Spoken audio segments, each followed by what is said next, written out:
In a little village surrounded by hills and rivers, there lived two boys, Vicky and Jas. Vicky was a boy of few words.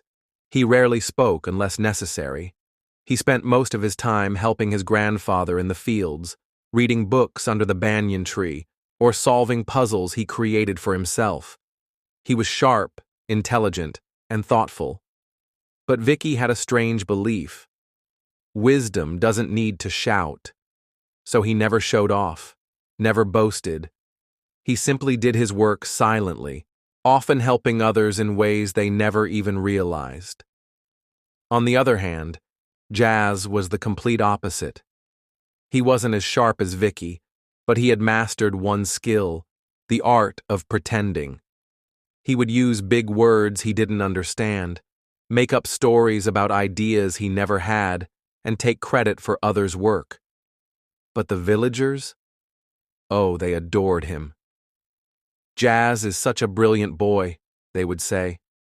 Look how confidently he speaks, another would add.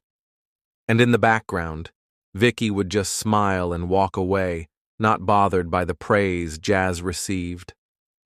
One day, news spread across the village like wildfire. The king was organizing a grand competition. The winner would receive a scholarship to the Royal Academy, a place where only the brightest minds could go. Everyone was excited. Jas immediately announced, "I will win this. After all, I'm the smartest in this village." People cheered. "Of course, Jas. We believe in you." But Vicky, he didn't even show interest. He simply said, "I don't need to prove anything to anyone." That night, Vicky's grandfather sat beside him on their old wooden porch. "Vicky," he said, gently placing a hand on his shoulder, "you know I never ask much of you, but this time I must. I know you are sharp, thoughtful, and far-sighted, but sometimes the world won't see your light unless you let it shine." Vicky was quiet.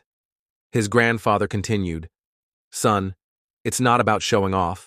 It's about inspiring those who are silent like you. Sometimes, revealing your worth is not ego. It's a responsibility." Vicky looked at the stars for a long moment and nodded. The day of the competition. The whole village gathered in the town square. A big platform was set, and 3 royal judges sat under a red canopy. Jas arrived in a bright outfit, waving at the villagers like a hero. Vicky came silently, in simple clothes, and stood at the edge of the crowd.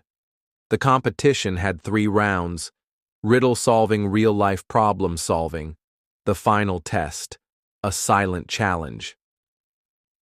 In the first round, Jas confidently answered the riddles, but he stumbled when the questions got tricky. Vicky, however, calmly thought, smiled, and answered with clarity. People began whispering, "Wait, Vicky?" In the second round, the contestants were asked to solve a crisis, a pretend flood where villagers needed to be rescued. Jas started giving grand speeches, assigning random roles, and confusing the entire model. Vicky, without raising his voice, calmly gave logical steps, created a human chain method, and explained how to use resources effectively. Even the judges raised their eyebrows in surprise. But it was the final round that changed everything. The judges gave both boys a sealed box with no key. "You have 10 minutes, they said. "Open it." Jas began shaking the box, banging it, guessing, and trying to break it open. "Vicky," he observed. He tilted the box, listened to the sound, looked for patterns, and smiled. In 6 minutes, he quietly opened the box. Inside was a scroll.